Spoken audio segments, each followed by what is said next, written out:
E aí, meu povo, tudo bem com vocês? Vamos para o nosso capítulo 9, que fala sobre climatologia e pluviosidade. Pluviosidade é o volume, a quantidade de chuvas que ocorrem numa determinada área num determinado período de tempo.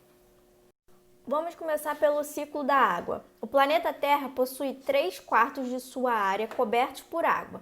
Uma parcela significativa dessa água se encontra em permanente circulação, dando origem ao chamado ciclo hidrológico, fundamental para a vida no planeta. Como ocorre o ciclo da água? A água superficial dos oceanos, lagos, rios, vegetação desloca-se para a atmosfera por meio da evaporação e, no caso dos vegetais, da evapotranspiração. Na atmosfera, a água, no estado de vapor, condensa-se, formando as nuvens. E, consequentemente, ocorre a precipitação. A água que chega na superfície pode escoar ou se infiltrar nas superfícies porosas, voltando à parte superficial por afloramento ou exploração dos mananciais. Tipos de chuva. Chuvas orográficas. Esse tipo de chuva ocorre quando as massas de ar alcançam maiores altitudes para transpor um obstáculo de relevo, entrando em áreas de temperaturas mais baixas, o que provoca as chuvas. No caso brasileiro, importantes áreas de ocorrência de chuvas orográficas são no litoral do Sudeste, onde a Serra do Mar contribui para impressionantes índices pluviométricos. Chuvas convectivas são as chuvas resultantes de elevadas temperaturas que determinam grande evaporação e um movimento de subida das massas de ar. Esse movimento provoca um resfriamento em altitude, causando a condensação e, posteriormente, a aglutinação das partículas, gerando as chuvas. E as chuvas frontais são aquelas provocadas pelo encontro de duas massas de ar com temperaturas diferentes. A massa fria provoca a subida da massa quente e que se resfria, provocando a chuva. Denomina-se de neve a precipitação de flocos formados por cristais de gelo. Essa ocorrência meteorológica está associada à precipitação em áreas de médias e altas altitudes do globo, ou seja, em áreas de clima temperado e polar. Granizo ocorre em áreas com temperaturas elevadas. A formação do granizo está associada a uma grande ascensão do ar, levando a umidade para grandes altitudes, nas quais as temperaturas abaixo de 0 grau determinam seu congelamento e precipitação. O orvalho é conhecido popularmente como sereno.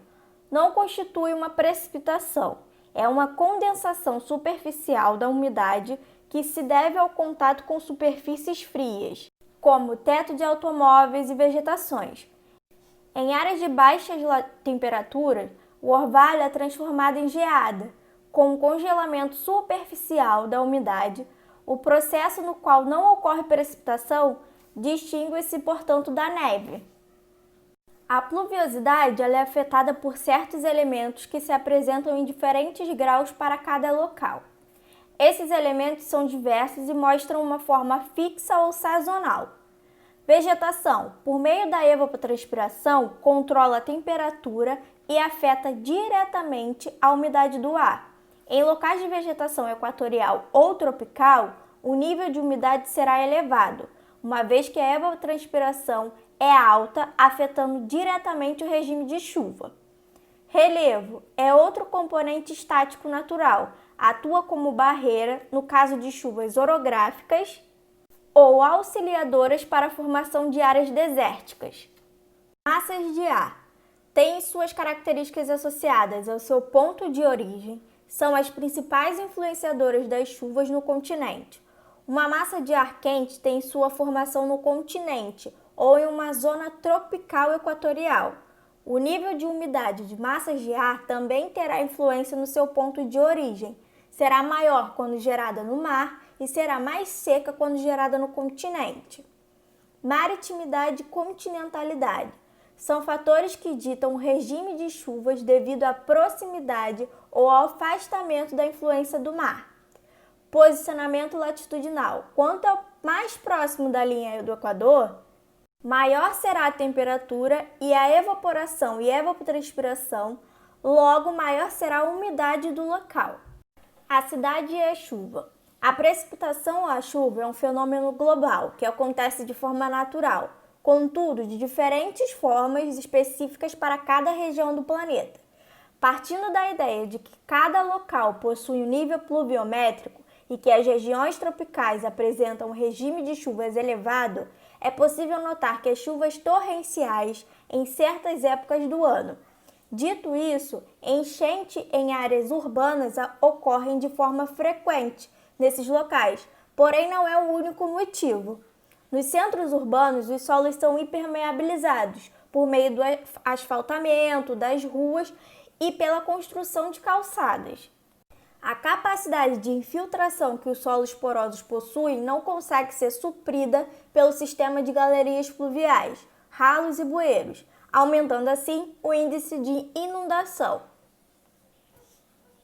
Outro problema que está relacionado ao falho sistema de recolhimento de águas fluviais é o depósito de lixo nas ruas, que faz com que os bueiros fiquem entupidos, impedindo o recolhimento das águas. Além disso, a falta de vegetação gerada por desmatamento para dar lugar a residências ilegais nas encostas, o que acontece? Ao retirar as raízes fixadoras naturais, permite-se um escoamento superficial maior da água, intensificando a capacidade erosiva e gerando deslocamento de matéria ou deslizamentos.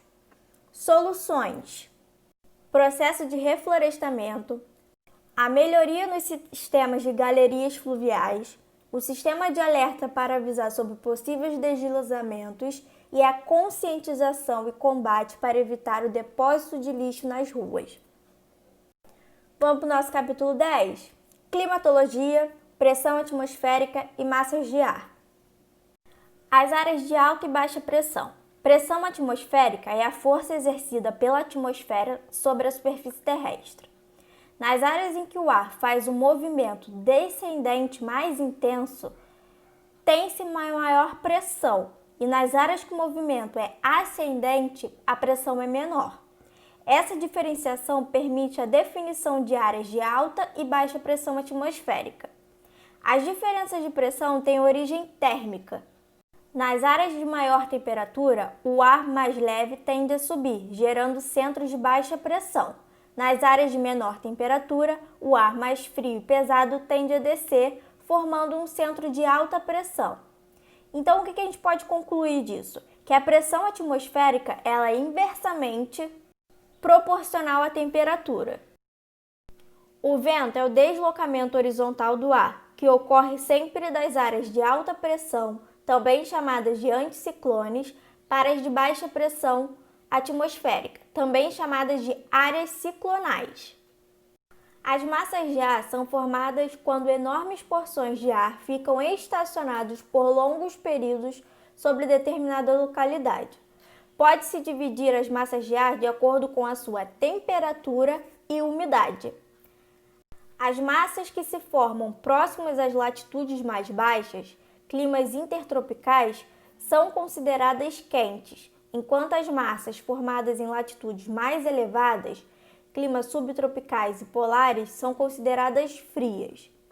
Em relação à umidade, massas formadas sobre os oceanos e outras grandes fontes de umidade, como as florestas equatoriais, são consideradas úmidas. Já as massas formadas sobre continentes são consideradas massas secas. As brisas marítimas e terrestres. As brisas são os ventos constantes que ocorrem nas áreas litorâneas. Durante o dia, ocorrem as brisas marítimas, ou seja, nesse período, os ventos vão do mar para a terra, porque as maiores temperaturas do continente determinam a formação de um centro de baixa pressão e, consequentemente, a chegada do ar vinda do mar. A diferença de aquecimento entre a água e a terra faz com que à noite haja inversão no processo e, assim, as brisas tornem-se terrestres. Nesse período, a Terra está com menores temperaturas, o que determina o domínio de alta pressão, gerando dispersão do ar, que se desloca para o mar. Monção é o nome dado aos ventos do sul e no sudeste asiático, que tem grande repercussão no clima local e, consequentemente, na economia e no cotidiano das sociedades. O clima monsônico é marcado por verões com enorme pluviosidade e invernos secos. Essa sazonalidade é explicada pela diferença entre os ventos nessas épocas do ano. No verão, as altas temperaturas no continente asiático determinam a formação de um grande centro de baixa pressão e, por isso, os ventos são marítimos, levando grande umidade para o continente. Já as monções do inverno são terrestres.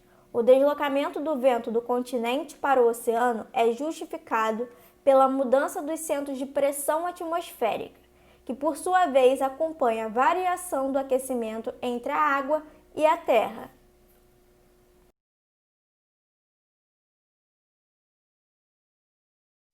A circulação geral da atmosfera, os principais ventos. Os ventos alísios se deslocam dos trópicos para o Equador, levando umidade e aumentando os índices pluviométricos da região equatorial.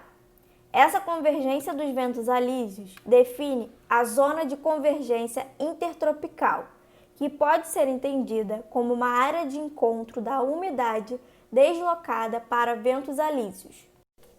Já a zona de convergência do Atlântico Sul caracteriza-se como uma persistente banda de nebulosidade localizada no sentido noroeste-sudeste, estendendo-se da Amazônia até o Oceano Atlântico Sudoeste. O El Niño é um fenômeno do aquecimento anormal das águas superficiais do Pacífico, que determina a formação de um centro de baixa pressão nessa área, alterando a circulação normal da atmosfera.